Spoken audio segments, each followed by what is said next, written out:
Hello, good evening, my beloved Manognyas. We are back here as a team. Myself, Mr. Ramanujam, and Mr. Suresh. We are back here after quite some while. This year, 2025, we are planning to kick start with a lot of topics, especially focusing on the mental health of children. This is for a moment by choosing to use these words, we are not indicating that you got to look out for problems in your children. That's not what we intend to. But we are trying to put forth that for a healthy society, we need very healthy and active human beings, which is majorly decided by proper upbringing of the children, not only by the parents or the teachers, but society as a whole. So this year in Manogya, we intend to, be a part of bringing up this consciousness in the society. So with that very brief introduction, I think so by this time you would have got an idea that this talk is going to be about children's and their mind. So, Ara sir, how are you? I'm doing pretty good, and I think very excited and happy to be here after a long 3 month break. So, Sriji and Suresh, I hope you're all doing good.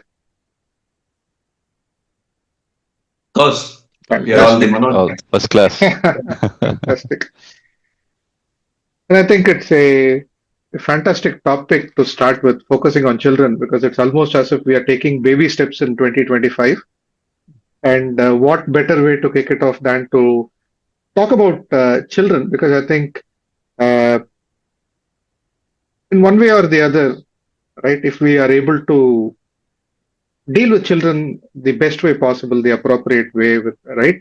We, in a way, pave the way for a very healthy society, right? Not just in terms of the citizenship behavior, not just in terms of achievements that people end up doing in real life or in adult life, if I can put it that way, but also in terms of the overall mental well-being of the future citizens, the seeds for which are sown during childhood, right? And so it's a great way to start the year. And I hope we can, along with obviously the other topics, we are also not ignoring the needs of our elders or people like us, right? So those will come too, but I think we'll start with children. Now, why is there so much emphasis, right? So I'd like to start with the Tamil proverb, the famous proverb that we all quite often use is "ஐந்தில் வளையாதது ஐம்பதில் வளையாது." Right? So that which cannot be uh, bent, right, or that which is malleable before five is never going to be malleable at a later point in time, right? So the rigidity sets in. I think that is very But loosely isn't malleable. isn't Yeah. malleable. That which isn't malleable or that which cannot be bent when you're five or by the time you're five can never become malleable later. Now, this is not just some random statement or this is not just some random proclamation without a fact. 85% of a child's brain development we know from Western medicine, obviously, right? I think it is just giving us the necessary evidence for what we have been saying all along in the form of ancient wisdom. 85% of a child's brain is developed by the time the child turns five, right? So, Wow. physically, in terms of the formation of what they call as the neural pathways, right? So, fundamentally, if you say it is like a city planning, right? So, the roads, if we can look at the roads or the various communication channels that are possible within a city, right? If we do not manage that first before actually building the city around that, considering things like whether it will scale for the next 100 years, whether it's be able to sustain the traffic, whether it can sustain things like the affordability of cars, so on and so forth. Right? I'm just giving a visual analogy so we can all know how the brain forms. Right? So that is how the brain works. If we don't do that, right? If we build a big city first of all and then start worrying about how do we get from point A to point B, sometimes we can never do that. Likewise, the neural pathways that are formed during the very early stages of the brain, then there are a lot of other things that happen which will get too technical again. We can skip that.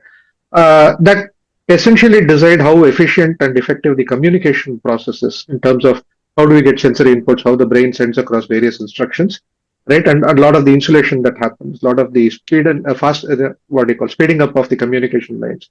All of this takes place by the age of five, right? And It is not just a physical process. Again, because we are talking so much about the brain formation, let us please not assume that it is a physiological process alone. Yes, there is a lot of physical activity or right, physical evolution that takes place, if I can put it that way. But the environment plays a very critical role, a very significant role in the way these neural pathways are formed, in the way certain connections are established. And some of these, if the pathways are not formed by that particular age, right, with a bit of a buffer, of course, right, then they will never be formed at a later point in time. No matter how much therapy or how much intervention one can provide, it is not possible for such pathways to be formed. In some cases, the pathways are established, but because of later life experiences, if the children are unable to use those, it is possible to get them to use those at a later point in time. It's like you have a road, but you have not opened it up. But now, because you have it at some point, you can still go ahead and use it. But if the road is not formed by the age of 5, there is no laying that road again in the brain, right? So it is extremely important that we, as parents, as a society, build everything around children within the first 5 years if we are looking at a very happy, harmonious, crime free, and in a largely healthy society in the overall scheme of things. Right. So I think in that sense it is a good topic to start off with. Right. So that is why kind of that proverb of ஐந்தில் வளையாதது ஐம்பதில் வளையாது can be like an anchoring point for what we want to talk. So I'll take a pause if there are any comments or anything you want to add.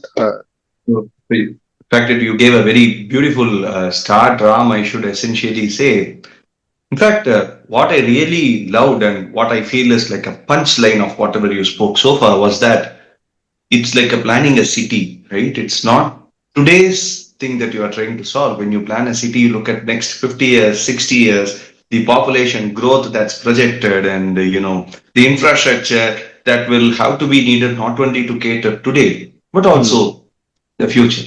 And we do recall one of the episodes that you had already posted on why child's play is actually not child's play. I recommend the viewers to please go and have a watch at that also. That being said, Suresh G, I would like to also pick both of your brains, Suresh G and Ramji, on how much of this growth that Ram had indicated now that happens within the first 5 years also happens in the womb. Like, does it matter to a child on how the mother's environment was when she had been carrying the baby? Suresh ji, any thoughts? Does it even matter? Can you elaborate on it?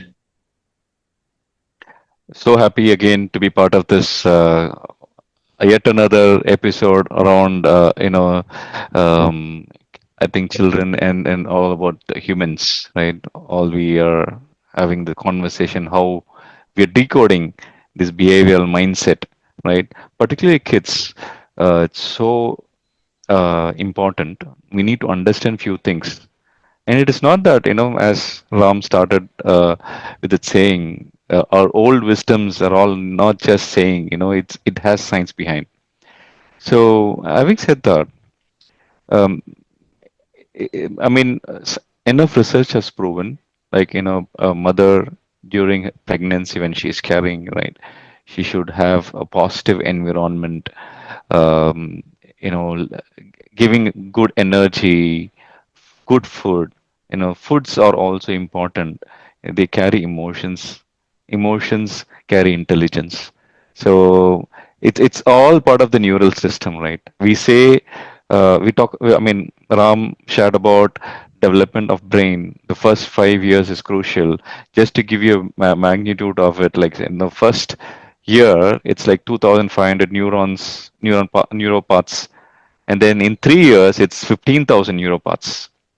The amount Wow. of growth that happens, like it's like a million neuropath is created every second during the child first 5 years. Imagine the same development is also happening inside when the baby is developing Mm. inside, from embryo to a cell to a then forms the baby, right? So even in that stage, everything is like, emotions are all passed through. So it's the same body, right? So it's important that, mother, and the environment is good. We talk good words. It's also important. It is nurturing the baby already. It is still yet to see the world, but then it can feel the emotions. So it is important that we give such a. That's why if we live in a family where joint family where different experienced people, they say, please do this, read books, listen to nice music when you are pregnant, eat food which is easy for digestion, which also reaches to the baby inside the womb, and all these things are important for the child's development. It's again after delivered into this world. Again, even more important now, it is seeing the world. It before it was only intelligence. Now the baby is seeing the world, and it is going to learn from you. So we have to give the conducive environment for baby to learn the right I mean anything, even we can think that baby is just small, it's just on the bed crawling or doing something, it's not observing what we are doing. The brain development is so fast that it can pick up anything.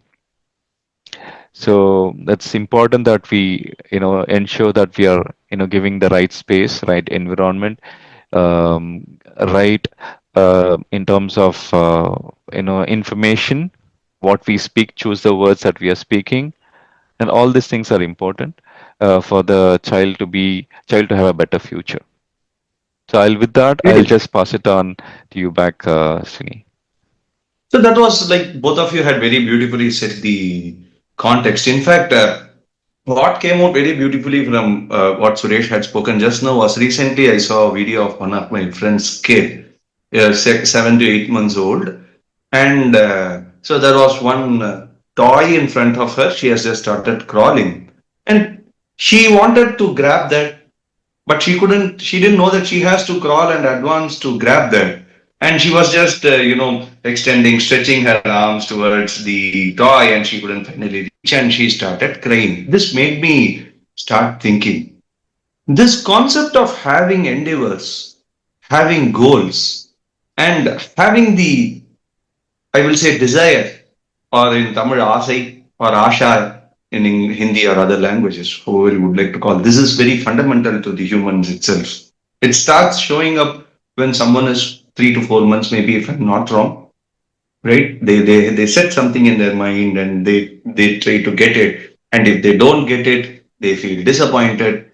When they get it, they feel joyful. I think so. On a macro scale, this is what is happening all through our life. Just that with the age, we think that we are having more calculated aims, that I would say, but that doesn't write off a kid's aim or the kid's endeavor, right? Because we really don't know as adults what is going through their minds, what is their endeavors.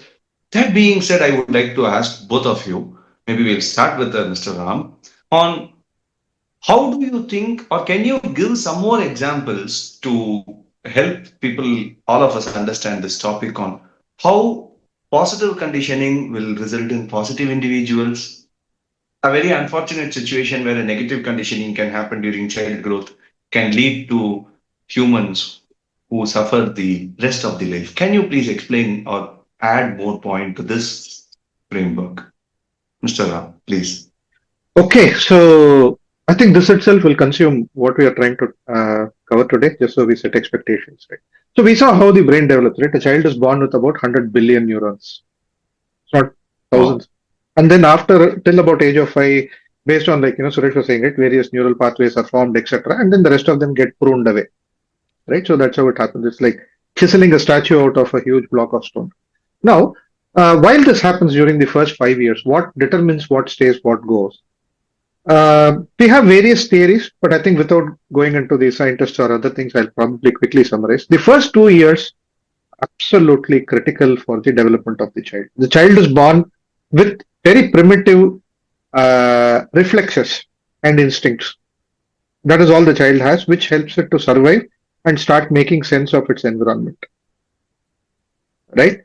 So it knows it has to suckle on its mother. It knows at 4 months that it has to grasp something. All of these are reflexes. They are automatic, pre programmed behaviors that children have. When they start doing that, that is when they start interacting with their environment. We think the child is rolling around. Child is actually interacting with the world and learning what it means to tumble on the floor. Child is grasping something. Child knows what it means to grasp something. It also eventually figures out, if I grasp this, I can also grasp something else. Right? All this aside, these are all things the way the child is figuring out the world. Very busy brain. Right? So typically when we are extremely busy, we have so many things that we can possibly do, right? It is not like a goal, right? It's not like I have two things to do by the time I turn one, right? We That is what we do as adults. I want to buy a house, I want to buy a car, I want to get a good job, so on and so forth, right? But for a child, they have million more times, in terms of what they have to learn, what they have to understand, what they have to adjust to. Don't have a vocabulary. They don't probably until pretty late in the stage. They don't, at least till about 8, 9 years. Their 7, 8 years. Their logical thinking doesn't begin. And when I say logical thinking, it is not reasoning. Logical thinking is yes or no thinking, mm, mm, which mm, then forms the basis of reasoning, which only starts developing during adolescence, close to puberty. mm, Puberty and pre-adolescent stage is when it starts, right? So until they reach about 17, 18, 19 years, there is so much that children learn about themselves, their bodies, the world around them, who their parents are, who their immediate family is. Right? There is a whole gamut of systems that they have to understand, which forms the basis of how they relate with the world. But for that, right, the first 2 years are absolutely critical. And during that stage, right, today if I say it might even be controversial, right? The mother plays a very pivotal role. The attachment the child has with the mother, the psychological safety that a mother can create for the child by, of course, feeding and nurturing, by, of course, holding the child, by not abandoning in the sense, okay, give the child and go away somewhere. Right, the child is going to look for the mother. There is a whole topic called the attachment theory is a whole subject by itself. Right, there are different ways in which the child feels attached to the what today they call as the primary caregiver. Right, they say yeah, it is the mother, or it can be somebody who else like the father or a grandparent who's always there. But the child looks for that attachment, that warmth, that sense of security. Well, Eric Erikson, who's one of the most prominent psychologists who has written a lot of researched a lot about children, calls this first stage as a stage where the child internalizes or embodies the spirit of trust, very basic trust, not something else, basic trust, or there is a mistrust.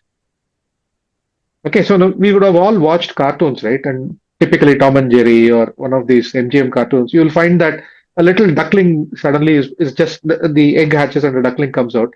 The first thing the duckling sees is Tom the cat. And it starts following Tom saying mama, mama, mama. That is called that process where the hatchling, right, or duckling or whatever, right, or the baby sees somebody, it feels that this is my mother. That is called imprinting, right? And there is a critical period where this imprinting happens for a lot of the animals, right? Humans, it is not so. They don't have a critical period, but there are certain sensitive periods. 0 to 2 is a very sensitive period where the child is attached to the mother, and the mother should do pretty much everything. The mother, the father, of course, everybody in the household has a responsibility. Now comes to your point, right? What makes it a safe environment? Number one, no rough and tough handling. It can be very difficult for the mother to do this because she is already a big cauldron of hormones and so many changes happening physically. She's gone through a very difficult phase, right? And she has come out, she has delivered a baby. So sleep deprivation, having to feed the baby, having to nurture the baby, it can be a difficult time. That is why a lot of the collectivistic cultures, raising a child, you typically they say when you are raising a child, go back to your mother so she knows what it takes to nurture both of you. So you feel nurtured. Now imagine if somebody who's had a child needs to experience that nurturing to feel secure that she can nurture her child. Imagine how important it is for that child. Right? But this is only with human beings, right? We know this about human beings, and I think it is pretty common across all the animals. You'll see, right? If somebody separates a puppy from the dog that was delivered, the puppy keeps crying all night. We don't care. They just Mm, adjust afterwards. We've never studied all of that, right? Rats, they have correct. studied depression. Okay, rats, they have studied Mm, depression. Rats, they have studied anxiety. All of these have been studied and replicated. So that attachment is very, very important. And the mother provides that, no forcing the child out, right? No causing abandonment, right? Don't give the child away and go make the child freak out and cry. Because children are extremely sensitive. They can look into the eyes of the mother and say, you know what, I feel abandoned now. The mother does not have to even, and I think this is even in some of the ancient scriptures that we talk about, right? A bird can make the child forget its hunger by covering it with the feathers. A turtle or a tortoise, I think, just looks at the eye of its little one and the hunger is satiated. So many things are there. So coming back to the human child, this is one thing. The second thing is about, again, not typical things, right? Not hitting the child, not allowing the child to vent out their emotions, because that is the only way they can communicate. They don't have language, they don't have our brain, simply because at, let's say, 2 or 3 years old, they are able to use some of the words we use. Some children are smart enough, they can form sentences by the age of 4 or 5. Doesn't mean they can think or they can reason like adults. They are still figuring out the world. And these days, by the time they are 3 or 4, we send them out to figure out the world, right? They go to preschool, whatever it is. Suddenly they are looking at a world where, oh, there is a world beyond my mother and father. Or if it's an Mm, extended family, my grandparents. Or there is a world beyond my house. For them, the house mm, is the world, right? So that is why they'll mm, say, even if you take a child to a shop 2 blocks away, they'll say, let's go back to the same locality. Let's mm, say I mm, live in mm, Adayar, right? Let's say if I live in Adayar and I mm, took my child who's 1.5 years, 1 year old or something, 1.5 years old to the shop 2 streets away or 1 street away, which is still in Adayar. If the child is bored, the child will ask me, can we go back to Adayar? Because for them, it means home. mm, mm, mm, Okay. mm, So mm, then mm. when they do that, then they figure out, no, it is actually larger and larger. Their horizon widens and they think, oh, now I have to learn about teachers. New personas enter there. Now I have to learn about friends. Now, who are good friends, who are bad friends. There's so much that they have to figure out. And what are they talking? Why are they talking differently from me? We live in a multicultural society, right? So, multilinguistic, multicultural, truly cosmopolitan society. So, they have so much to figure out. As parents, what we can do is we can be understanding of the reality. We can understand that they have many, many more times the learning, the adjustment, the adaptation, and they go through a process called assimilation and accommodation. For example, if a child has never, I'll probably stop with this and hand it to Suresh, right? So then let's say there is that we live in a place where there are, let's say, buffaloes. Okay. So we show that, let's say, you see that black, large thing, that's a buffalo. Okay. The child is making an impression of it. And then we take the child to a zoo for some time. And then child looks at the elephant for the first time. We have never shown the child an elephant. The child says, buffalo. For them, Mm, they are just fitting the physical attributes and saying anything that is large and black is a buffalo. Then we tell them, no, no, no, it is called an elephant. It is also this, but you differentiate it by the ear, by the trunk. Then what they do, they accommodate new information. So all of this process happens and their mental capacity, their awareness, the information they have, their vocabulary, all of this is enhanced. And this takes years to process. Until then, they are not going to listen to us every time we tell them. They are not going to understand why we want them to do certain things. The only way we can make them do things is to model them. With one statement, I will summarize: children cannot be taught until a point, they can only learn, which means parents cannot teach, they must only demonstrate. And on that note, Suresh, over to you for your points. Great to pass it on with that word. Kids are sometimes they try to mimic parents, and sometimes they try to repeat words. It's all their learning skills during the process, right? So that's with that, right? So very crucial period between 2 years to 6 years. Even some, I mean, this is only a reference. It's not an absolute number that, oh, okay, 2 to 7 years or 2 to 6 years. If my child is not having these developments, oh, then I shouldn't go panic as a parent. So never compare developments. It's just clinical references. Don't think my child is speaking early. Is it something wrong? I've heard stories about kids, talking words. They started using words less than 1 year old.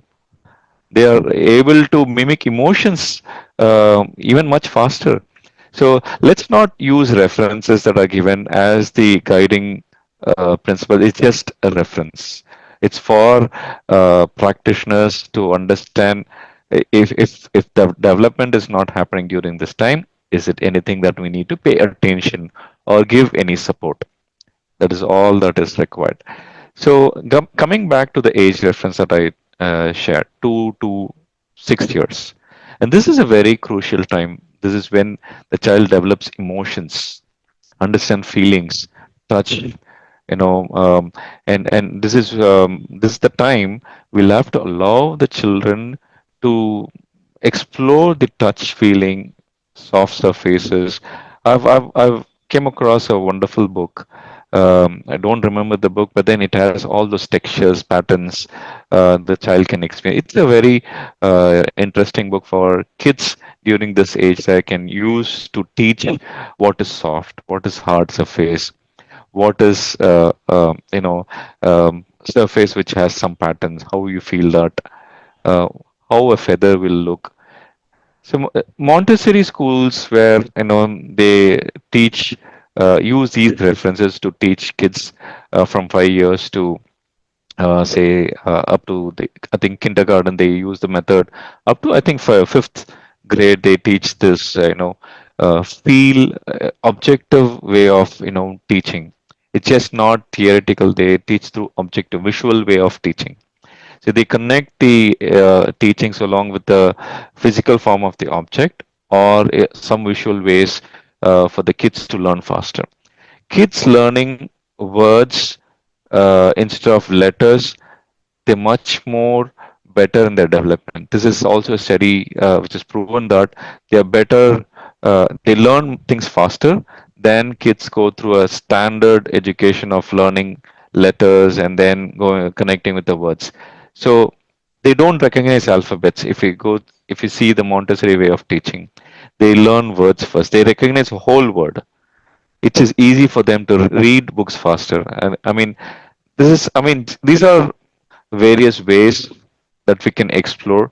I mean, now that you hear from us, don't stick to a standard format. There are many ways that you can teach your children. If they are not speaking, do not worry. Give the child enough time for it to develop its ability. Don't force things.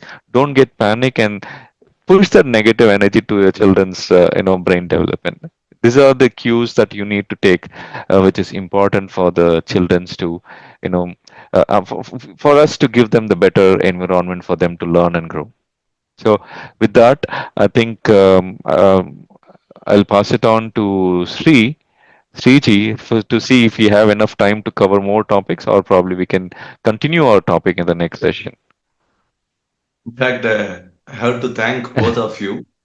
The facts that both of you brought out in the last 5 to 10 minutes, I should say, is really mind-boggling on how much a child will have to learn. In fact, after hearing to Ram and you, I am sure that why Ram started this talk by telling that 85% of the brain growth occurs by the age of 5, because the quantum of learning that happens at that age is much more than what happens for the remaining of lifetime. But on a lighter note, I am very thankful to nature that fortunately not many of us are aware of it to the depth that it requires, because at the schooling situation or had the pedagogy wanted this also to be standardized, like how Suresh was cautioning all this while, then I am really wondering the kind of pressure probably society may start putting on children. That why have you not learned this much in 1 month? Why have you not learned this much in 2 months? To put a benchmark at that stage is very risky, but at the same time, it is very important to be watchful also. So that is, I will say, a very careful line that people have to be marching on, at least ensure that this much is being the bare minimal that is being learned. But at the same time, like Suresh had been insisting for all this long, don't have a ceiling that no, this is what has to be learned by now, but I'm not seeing this, and let's not panic on that front. Thank you, gentlemen. I would say that this had really set the context and brought out the importance of what happens and in a child's world, perhaps, or at least I will say this is a baby step that we took in understanding the baby's step actually. So with that note, I think so there is a lot more to continue. We will do it in our forthcoming sessions, the next session, let us try to discuss probably some case studies on some interesting things that had happened in the past of people that insisted that probably his or her childhood resulted in this kind of a behavior, so that sensitizes our viewers on that particular aspect, and then let us look for probably marks or flags in the behavior of children that may require some attention and course correction by the elders around the child. So, thank you both for your time, and thank you, viewers, for watching us.